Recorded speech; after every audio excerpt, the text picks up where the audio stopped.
What's going down? This is your girl Jay Lene, and this is a tutorial video on how to get these lovely box braids. This is the rubber band method protective style. Make sure to follow me on Instagram. Also subscribe to this channel. This is a list of the products that you're going to need. You can actually use any kind of braiding hair, rubber bands, or any kind of shampoo. I'm going to start with freshly washed hair. Definitely use a comb. And when I part this, I actually do it in small sections. That way my hair is not pulling and it's protected. You're going to want to go ahead and moisturize this before you put the rubber band in there. I use the Carol's Daughter leave-in conditioner. You can also use a leave-in mask, which was a better product. I just did something simple and easy. I took the braids out in 3 days. I only did it to do the tutorial. So yeah, I just sprayed my edges down so they could get out the way so the extra hair wouldn't go. You're going to use about 1 inch in hair length. You're going to wrap it around the rubber band and braid it down. I also used some spray, some sheen spray to make the hair look more shiny and more put together.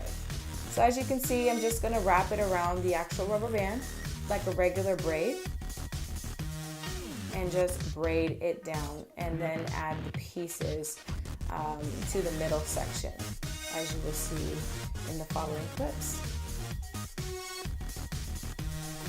I used Echo Styling Gel. You can also use a edge control to keep this in place. I didn't have any, so I just used what I had. Definitely keep this moisturized because you do not want your hair to fall out with the braid when you take this out. So with this, I'm just going to start adding the actual braiding hair into the middle piece. If you don't know how to braid, I would definitely go take a look at a tutorial and see how to grip the hair, what technique you're supposed to use. Make sure it does stay tight but not too tight. That way the rubber band will not pull at your edges. And I would suggest that you actually don't put the edges in the rubber band. So I'm just going to go ahead and add, looks like I'm going to add gel too, and make sure that it stays in place, and pull it up onto the rubber band so that you don't see it. I did speed it forward so that we could save time and energy. I'm just going to see where I want my hair length to be. I like it down my butt if I'm doing the box braid. Then you're just going to tie it with a rubber band at the end. Next thing you're going to do is follow that same part. The same line. The second row is actually going to be a little bit different, which you will see in the other clip.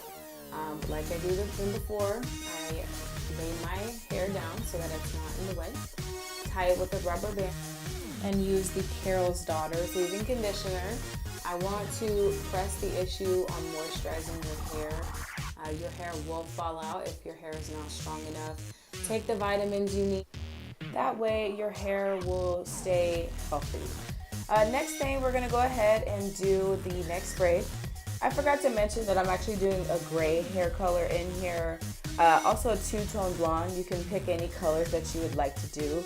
Also the size of the braid. You can do huge jumbo braids or you could do small braids. I did about medium-sized length. You're going to grab about 1 inch in length of hair of both colors. Spray it. Don't forget to spray it. Also spray your hair because, like I said, it's important to keep your hair moisturized. And then you're just going to wrap it around the rubber band again and braid it down to the length that you would like. And just continue doing the same exact thing. I'm actually going to stop talking now and I'm just going to put some music on and just watch ahead. You're going to see me boiling the hair at the very end of this clip. Also, you're going to see me using the flexi rods, which I think really created that pretty curly look at the bottom. So yeah, just continue to watch. If you have any questions, please do leave comments and I will be able to assist you.